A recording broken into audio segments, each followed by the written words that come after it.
Salut à tous et bienvenue dans une nouvelle courte vidéo Running Knowledge où je vous rappelle le principe, une vidéo par jour pendant 365 jours d'environ 15 minutes sur un sujet donné. Je ne suis pas en compagnie de Johnny Frachet, mais nous serons ensemble pour le prochain podcast de Running Knowledge à venir très bientôt. Donc, aujourd'hui le sujet que j'ai choisi c'est comment gérer les longs transports, enfin les longues périodes de transport pour aller à l'entraînement. C'est un sujet que je connais très bien, je fais beaucoup de trajets en transport en commun pour me rendre à l'entraînement parce que je m'entraîne dans différents endroits. Et je connais aussi des personnes qui font des longs transits en voiture. Donc on se demande souvent comment on va gérer ces longs transports quand on se rend compte qu'il va falloir se déplacer pendant plusieurs heures pour pouvoir s'entraîner. Le problème de la motivation pour l'entraînement lié aux longues périodes de transport est différent de celui des longues périodes de transport pour le boulot par exemple, parce que quand vous travaillez, vous avez un impératif qui vous oblige à prendre le métro ou la voiture pendant une, deux, voire plus d'heures par jour. Parce que il faut payer les factures, il faut manger, il faut peut-être nourrir sa famille. Donc, on a cet impératif pécuniaire, on a souvent un impératif hiérarchique. Si vous venez pas au boulot, vous risquez de vous faire virer ou d'avoir des problèmes avec votre patron. Donc, vous êtes poussé naturellement à aller bosser. Ça peut être la même chose si vous êtes encore plus jeune ou si vous avez repris vos études pour aller à l'université. Vous avez peut-être un appel qui vous oblige à y aller, ou si vous allez au lycée, vous êtes peut-être obligé, enfin peut-être sans doute, si c'est comme quand j'y étais, obligé de vous y rendre, sinon vous allez avoir des problèmes avec vos parents, avec l'administration. Mais même pour les combattants professionnels, souvent vous avez rarement quelqu'un qui vous oblige à venir vous entraîner. Le plus souvent, ça dépend de vous, que vous soyez là ou pas là, à moins que vous ayez un rendez-vous fixé pour un cours particulier avec votre coach. Vous ferez peut-être un petit peu chauffer les oreilles au téléphone, mais il n'y aura pas vraiment de conséquences extérieures qui vous enlèvent cette possibilité d'excuse qui vous pousserait à pas y aller parce que fatigué, parce que pas envie, parce que la flemme. Donc, j'ai trouvé moi des solutions. Donc, pour vous expliquer ma situation, j'ai à peu près entre deux, quand tout va bien, enfin quand tout va bien, quand j'ai peu d'entraînement, entre 2 et 4 heures de transport tous les jours. Ça dépend où je vais. Il y a une période, il n'y a pas si longtemps, où je faisais littéralement 4 heures de transport tous les jours. Ou en tout cas 4 fois par semaine ou 5 fois par semaine. Et bon, c'était pas nécessairement facile. Je donnais des cours très très loin de là où j'habite, donc dans l'Essonne. Pour ceux qui ne savent pas, l'Essonne, c'est à 40 km au sud de Paris. Moi, j'habite tout au nord. Donc, il fallait que je me tape transport sur transport sur transport pour arriver et donner mes cours. C'est d'ailleurs là que Johnny Frachet et moi avons vraiment commencé à nous entraîner ensemble et à bien se connaître. Donc, ça valait la peine. Mais d'ailleurs, j'en profite pour dire bonjour à tous mes élèves de l'Essonne si jamais ils regardent. Euh, C'était un long chemin. Il a fallu que je m'habitue à prendre autant les transports et que je trouve quelque chose qui les rende plus supportables. Les transports, c'est pas marrant, on est entouré de personnes qu'on connaît pas, il y a des temps de latence, on marche sous terre.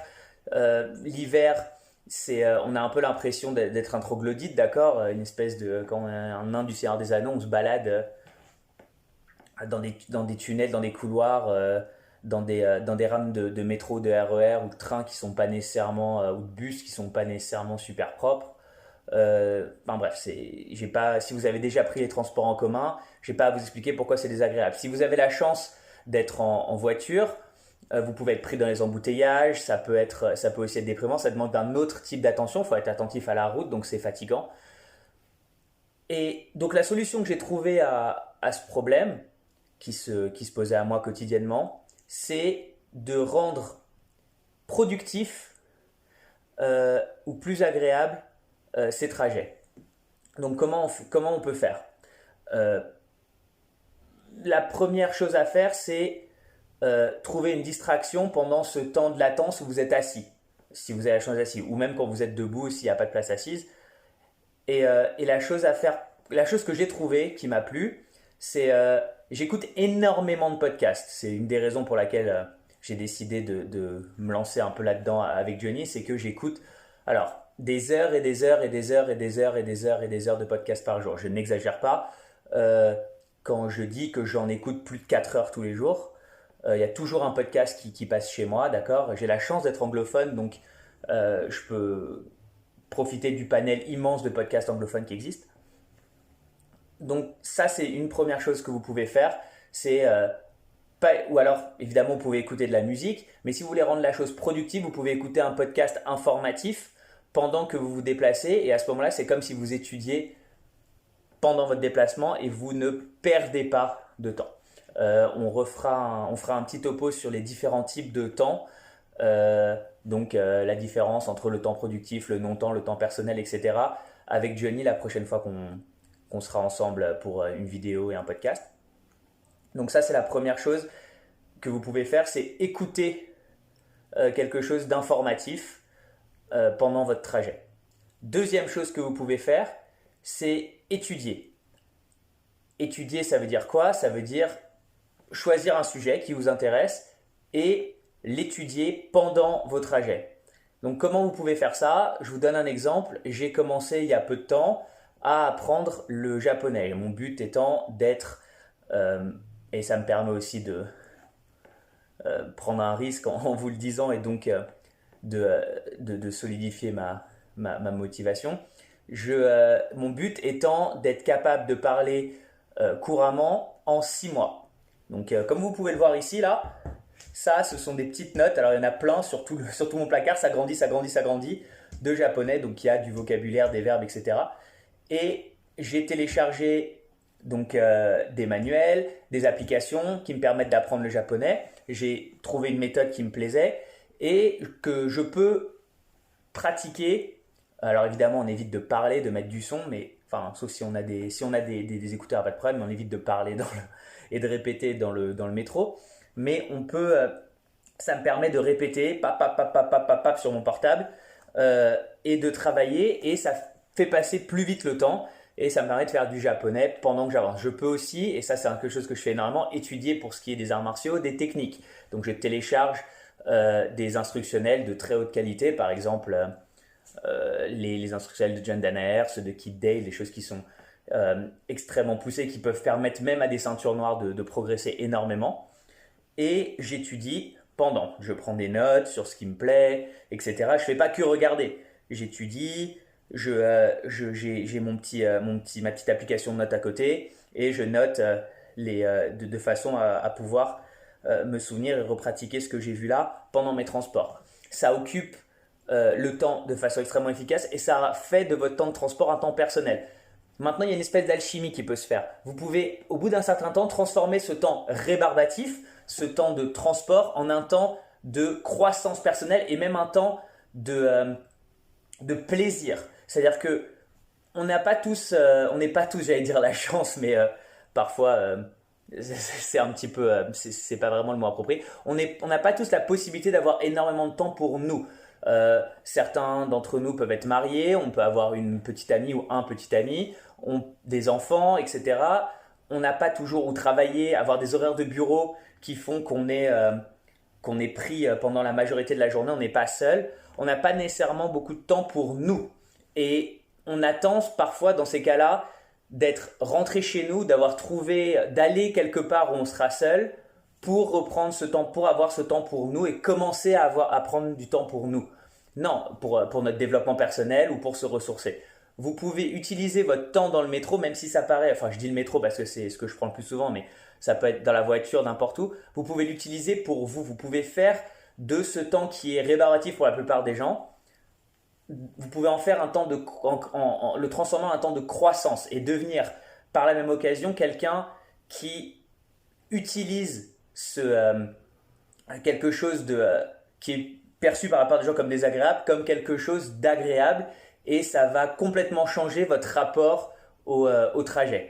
Donc vous utilisez ce temps pour travailler quelque chose qui vous plaît. Mais ça peut, là je prends, c'est un petit peu studieux ce que je décris, mais si votre plaisir c'est d'écouter de la musique, d'accord, je vais vous donner un exemple, moi qui m'est déjà arrivé dans ma vie, votre conjointe ou votre conjoint n'aime pas tellement la musique que vous écoutez. Euh, vous avez des goûts musicaux très différents.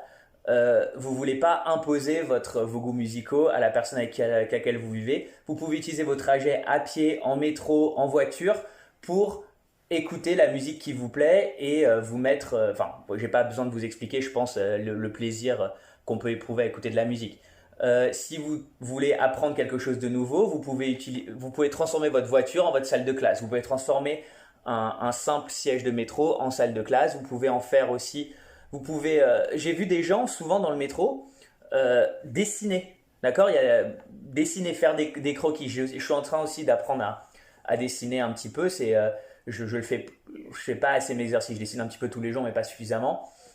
C'est quelque chose qui m'intéresse. Je vois des gens dans le métro parfois, vu que je le prends tellement, qui sont souvent quand je passe pas loin des Beaux-Arts ou du quartier latin, je vois où il y a les arts déco et compagnie, je vois des étudiants, mais parfois aussi des adultes plus vieux, qui dessinent, qui font des croquis des personnes qu'ils voient dans le métro, alors de façon relativement discrète, mais ils utilisent ce temps pour dessiner. Alors évidemment, ça ne sera pas des croquis parfaits, le métro ça bouge, c'est pas nécessairement le meilleur endroit pour dessiner, mais ils progressent. Ils sont en train d'évoluer et d'utiliser ce trajet pour justement prendre des petits croquis sur le vif.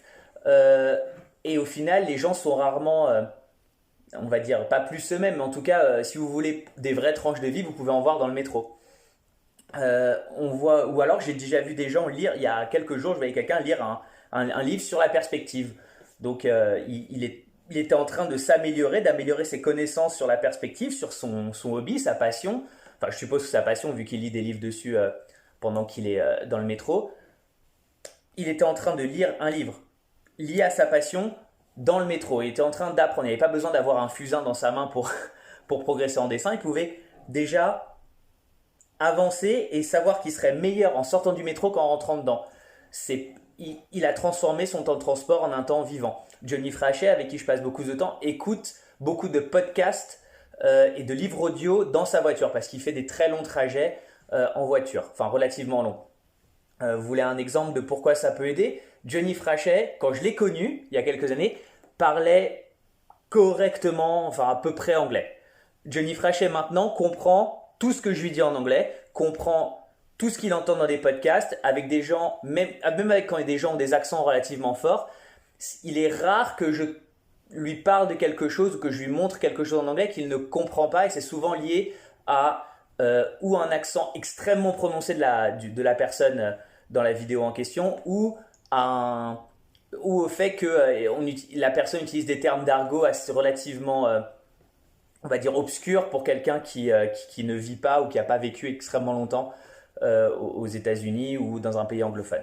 Mais il est devenu bilingue, enfin trilingue maintenant, parce qu'il parle aussi portugais. Donc il est devenu trilingue à travers ce temps qu'il a passé dans sa voiture à écouter des podcasts et des livres audio.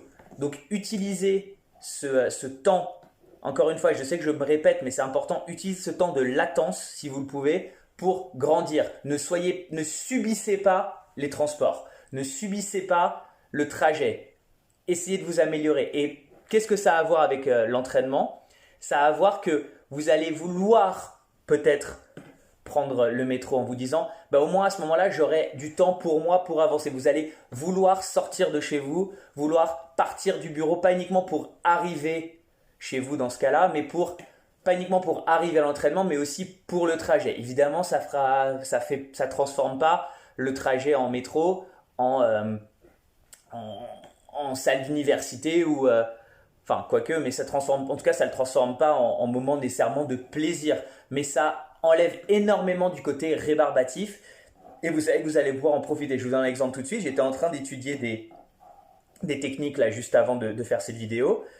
Johnny Frachet m'avait demandé de la faire en me disant maintenant c'est à ton tour, donc je me suis dit ok, je vais la faire et j'avais un petit peu pas la flemme de la faire, mais j'étais en train d'étudier, j'étais bien dans ce que je faisais, je me suis dit je vais pas avoir le temps de la faire. D'ailleurs on va se retrouver lui et moi bientôt pour s'entraîner. Puis je me suis dit mais non, je vais pouvoir continuer à étudier pendant l'heure de métro que je vais faire d'ici quelques minutes. Donc, au final, je vais utiliser ce temps chez moi, là où je suis, pour faire cette vidéo, parce que je sais que je ne vais pas perdre de temps d'études de position, vu que de jiu-jitsu brésilien, vu que je vais avoir une heure pour le faire. J'ai transformé cette heure en heure de métro qui pourrait être rébarbative en heure d'études et de progrès, de développement personnel. C'est un mot qui est un peu galvaudé, mais on va dire d'avancer de mes connaissances. Donc voilà, essayez de faire de ces temps de latence, identifiez aussi les temps de latence de choses qui vous ennuient. C'est peut-être votre pause déjeuner, enfin on est rarement triste de sa pause déjeuner, mais vous avez peut-être une pause déjeuner pas très marrante là où vous travaillez. Vous avez peut-être des temps d'attente très longs entre des cours à l'université ou des longs temps de latence dans votre travail parce que vous avez des heures qui sont pas nécessairement aménagées pour se suivre consécutivement. Essayez d'utiliser ce temps et de le transformer pour ne pas le subir et que votre vie vous plaise plus. Parce que c'est ça le but aussi, c'est que vous aimiez plus la vie que vous menez. Donc voilà, j'espère que j'ai pu vous aider. Moi, c'est un sujet qui me tient à cœur parce que non seulement c'est quelque chose que j'ai subi pendant longtemps avant de le transformer, et c'est aussi quelque chose que je vois beaucoup de gens subir autour de moi. Et chaque fois, je me dis, j'aimerais bien que vous vous rendiez compte que vous n'avez pas à être victime. Donc voilà, merci beaucoup. Et puis, je vous retrouve bientôt pour le podcast de longue forme, enfin le podcast long avec Johnny Frachet. Et peut-être que je serai celui qui ferait la prochaine vidéo, peut-être que ce sera lui, ce sera une surprise pour vous. Suivez Ronin Knowledge podcast sur YouTube. Suivez-nous sur Instagram, Ronin Knowledge aussi, j'allais dire as well. Et bientôt des vidéos en anglais aussi, de Johnny et de moi-même pour le public international. Donc vous pourrez les partager si jamais vous avez des amis qui ne sont pas nécessairement francophones. Allez, os!